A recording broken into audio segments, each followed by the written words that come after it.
Hello. Do you want to learn how to set up the latest Google Ads Performance Max campaign the right way? So, in today's live stream, I'm going to show you just that. Hello, my name is Ozair, and thanks for joining in. It is 2 o'clock, 3 o'clock, in fact, on a Tuesday afternoon in the UK when I go live, as well as on a Friday afternoon.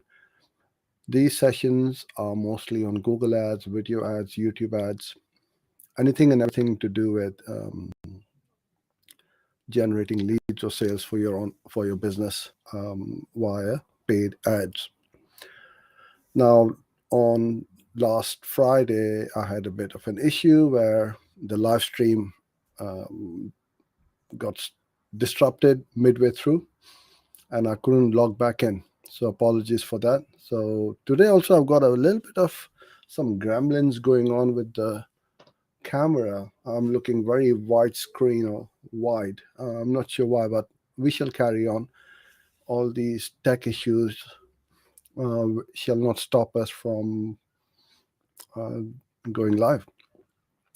Okay, I just want to make sure that everything is working fine, which I believe it is, and we can get started. So, if this is your first time over here, the format is I'll cover today's topic, which is Performance Max.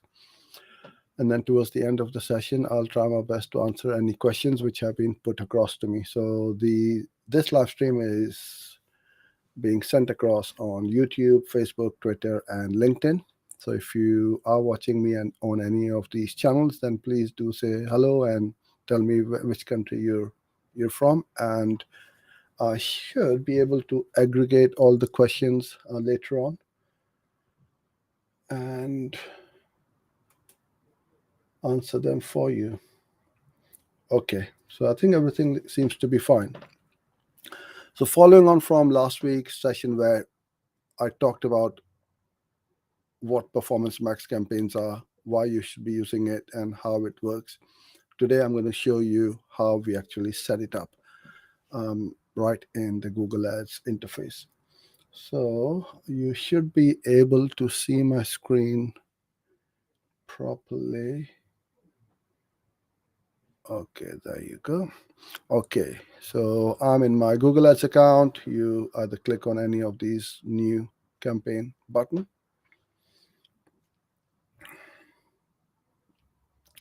Then you get the option to choose your objectives. Now you can select sales if it is for e-com, lead generation, website, or you can create a campaign without the goals guidance. I'm going to just go for leads. You must have a conversion tracking setup for converting whatever conversions you are tracking. You never should run a campaign or any campaign of any time, whether it's Google, Facebook, LinkedIn, without conversion tracking.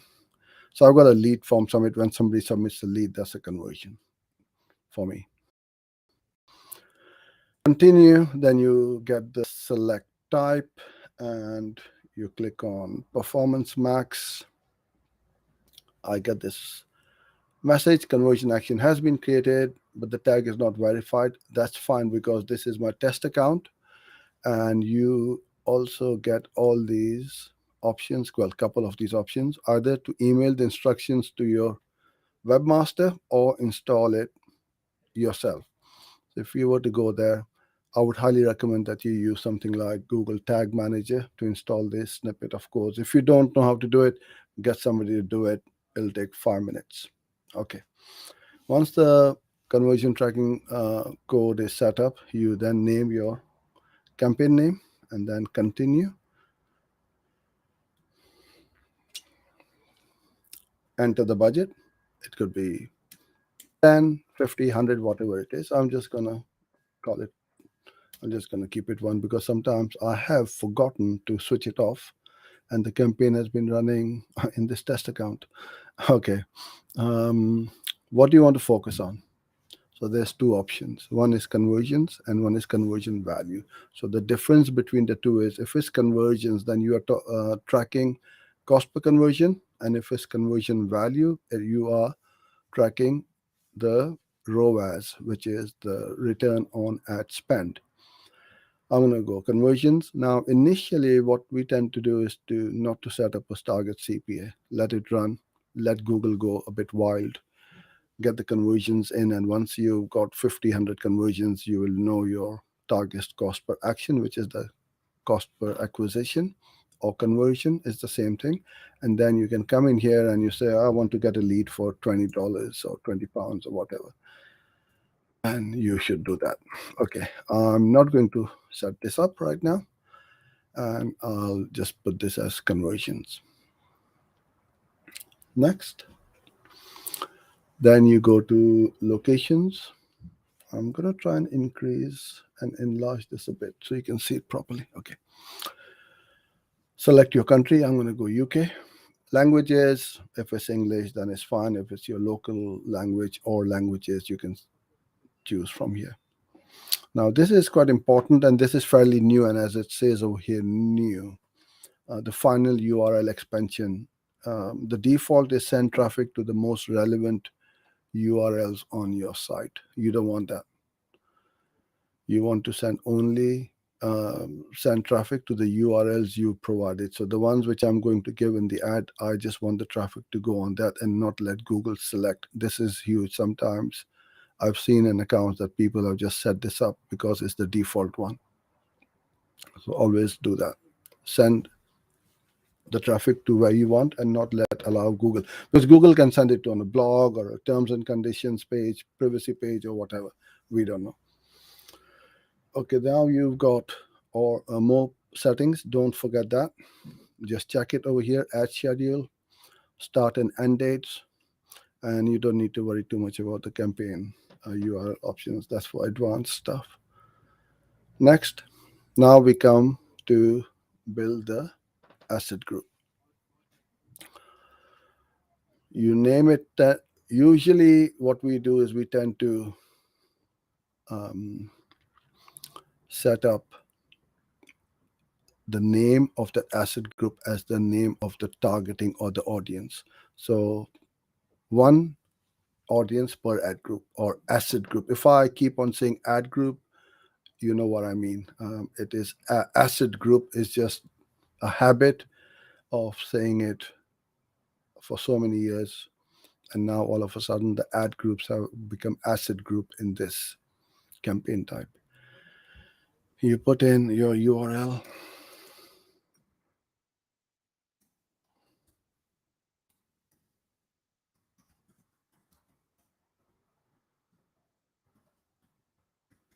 All right. Always have your web page secure with the HTTPS. Now with most hosting providers, you get the little padlock.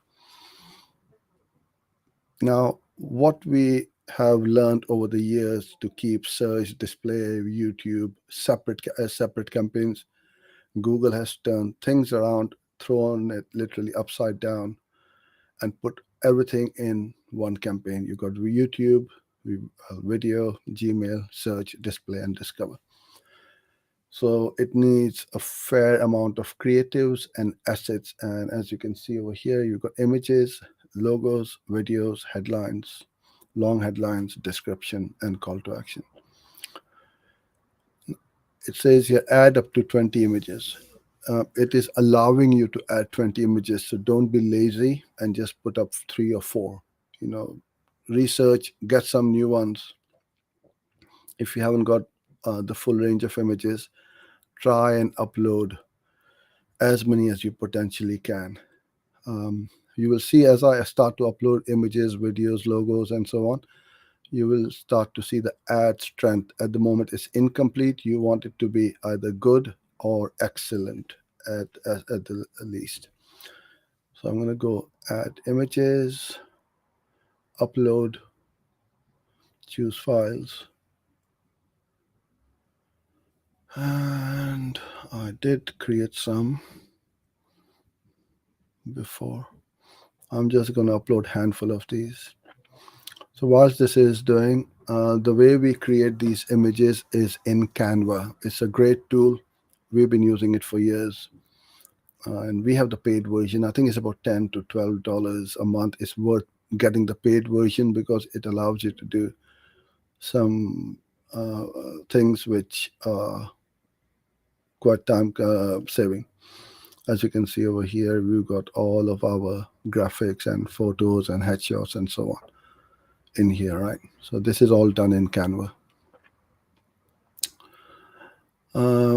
Okay, so when you upload, you might get this message. Some of your images aren't selected because we couldn't determine the best aspect ratio for cropping.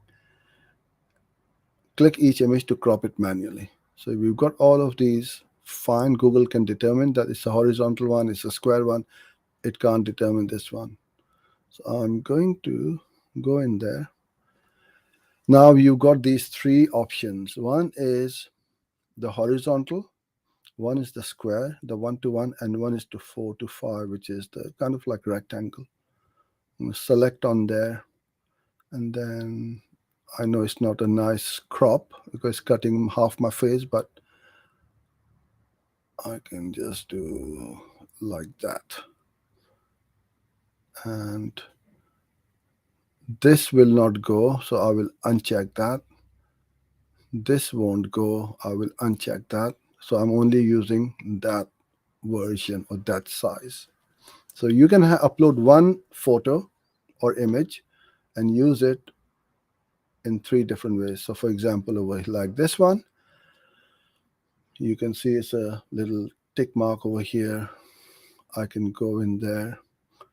If I did not want the headshot, I can just select that part or crop it that way. Doesn't fit, so I'm not going to use it. And this won't fit either. So I'm just going to use that horizontal one.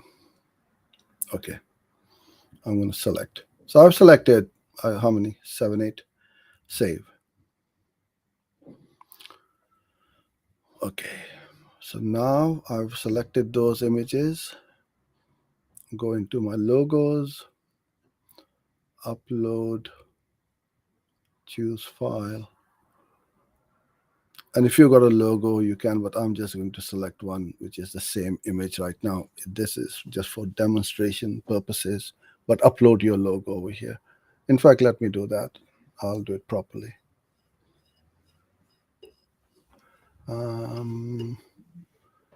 Upload, add more. We use Google Drive to save all our files. It works wonderfully well. Where are my logo folders? Logo. So keeping things organized is really important as well.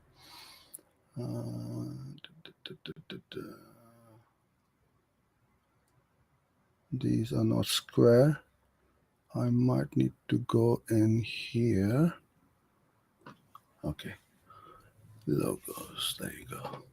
So I'm going to select horizontal, square. Okay. I'll select 3. Now again, it has recognized the file size. It fits in nicely. So I've got a rectangle one and I've got a couple of square ones. Although they look the same, it's different. One is a man, one is a woman in the logo. All right. I've got those three logos over here as well. I can add up to 5. All right. Now, next one is videos. If you don't upload videos, you're missing out on a third of all the creatives, because why wouldn't you? You have the opportunity. Google is allowing you to upload videos, so you should always use it. If you don't know how to create videos, then you start learning, because video is where everything is heading, has been heading for the last 4 years. We've been uploading videos for the last 4 years, a video a day, literally. And that's how we have built up our business. So if you say to me, oh, I don't know how to make videos, or my clients don't like videos, I'm sorry, but I'm not going to accept that excuse anymore. You got to do it as part of the marketing plan, and you've got to have some budget for video marketing. All right, I'm going to go to my channel, pick up a few video URLs. Okay, so you go there, YouTube, enter the video, select. Or what you can also do is if you put in your, there you go, name,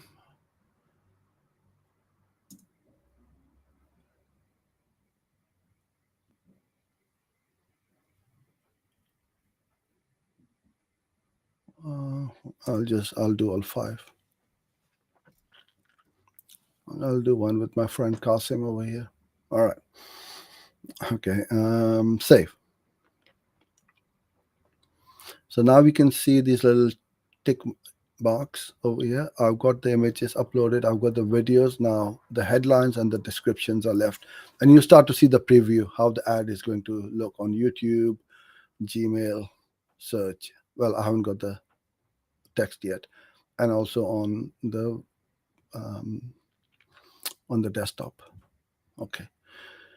You got the headlines. You can also click on this view suggestions and see what Google gives you. I'll just throw in some of these. And then in the drop down, you can put the name in. And I know it's not very good, but I've got some ads written also. Where is it gone? Okay. I'll copy these. So you got 5 headlines. Long headlines, 90 characters long. This is where you have to keep up with it because these are all new types of ads. And how many headlines, how many descriptions they need. You don't need to remember by heart because it will tell you over here how many you need. Okay, and one more. I just want to put this up properly so you can see how the ad strength is going on. I'm not sure why the ad strength is not working. It usually starts to go from average to good to excellent. It might do in a minute once we save it. Okay, the next one, short description, is it says here 60 characters. And these headlines, descriptions, short headlines, and so on is required because Google is going to put your ads in different shapes and sizes. So wherever it can fit a short headline or a long description or headline is going to select from here. So it needs all these different variations, right?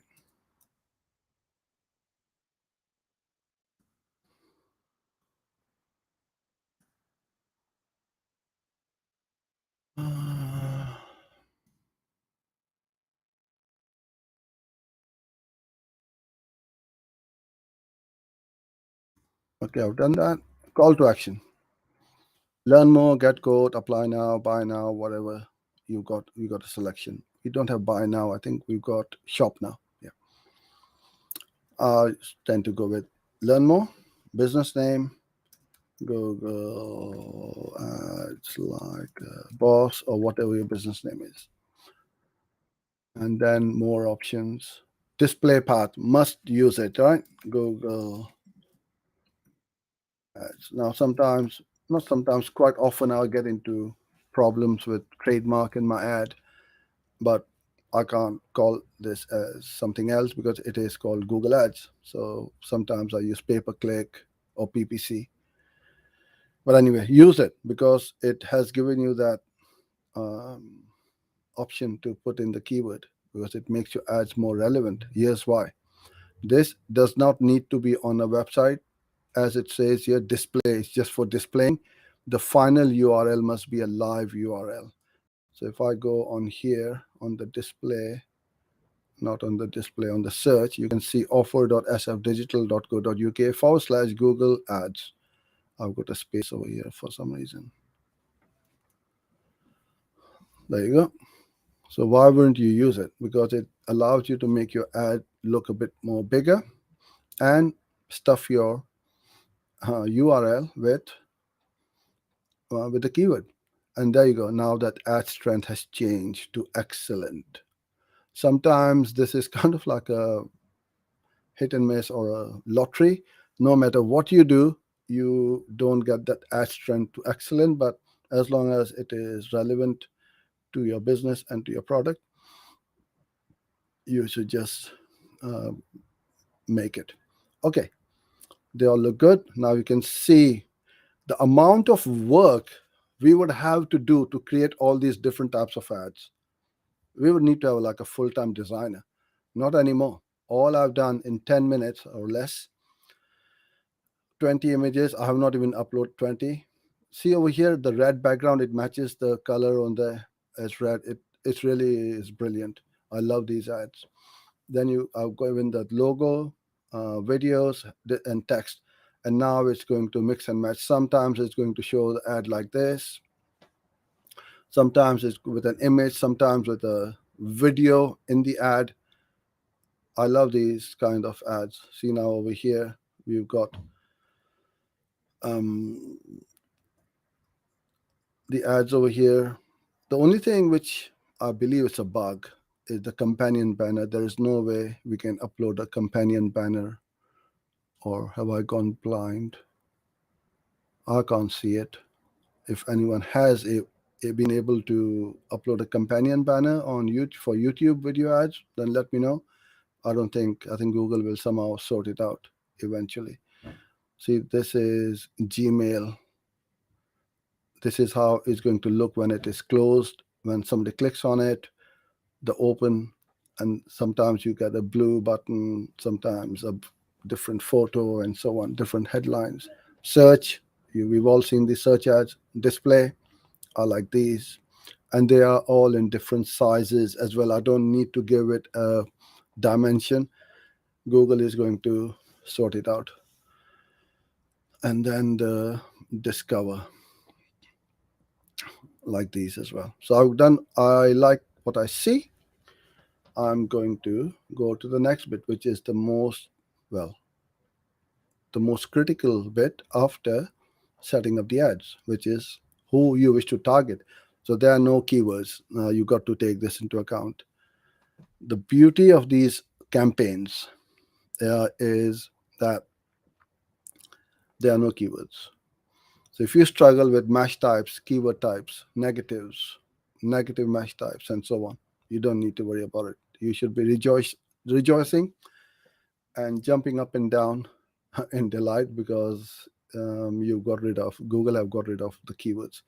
All you do is you give it an audience signal, and this is all by audiences. So you can create a custom list. You can upload your customer list over here. If you got an email list, and then target those people or lookalike those. You can target by interest, demo, and so on. So let's create a new segment. And I want to, so there are two types. One is this. So this used to be the old way of affinity and in market. This is the in market. You want that, this one. Oops, sorry, you can't see this properly on the screen. There you go. You want the second one. People who searched for any of these terms on Google Ads. And as you start typing in, you are going to get loads of options. I'm just going to click them, but you should select the ones which are applicable, right? Or 10, 15. Give it a handful of these keywords. Now you created a custom audience. Enter the name. I would say Google Ads and save. Save again. Oh, I need to put in the audience. So I'm going to put in Google Ads. And I should also put in here segment. So I know because I can have multiple different types of custom segments. You can have Google ads, you can have pay-per-click, you can have display advertising, video ads, and so on. Job done. And you go next. Now you got the extensions over here as well. You should select as many as you can, set up the extensions and site links and so on, structure snippets, price, or whatever you want to do. Use as many as you can. I'm not going to do that for now. Add an audience. I've done it already. I don't know why is this. Or did I? I did it. Yeah.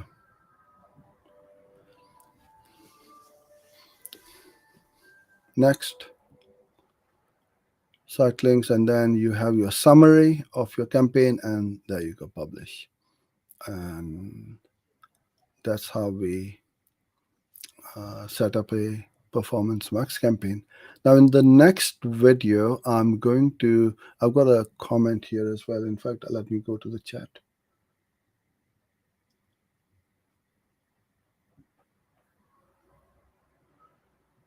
With Google Ads Editor, yes, I will go into the editor next time, and I'm going to show you how to set up the Performance Max. And thank you, Thomas, for the super chat. Anyway, I've got to hop on a call, so I can't take any more questions for today, but I will try my best to allocate a bit more time for the next time, which is on Friday. So thank you so much. I hope you enjoyed this session. If you haven't subscribed, then please do so and put in the comments as to what has been your experience about Performance Max. Has it been working, not working? And if it has not been working for you, tell me a bit more, see if I can help you a bit more. If you want to join in our Facebook community, then the URL is on the screen.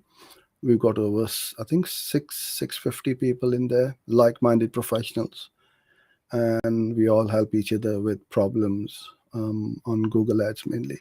So that's it for today. I appreciate your time with me, and I look forward to seeing you next time. Bye for now.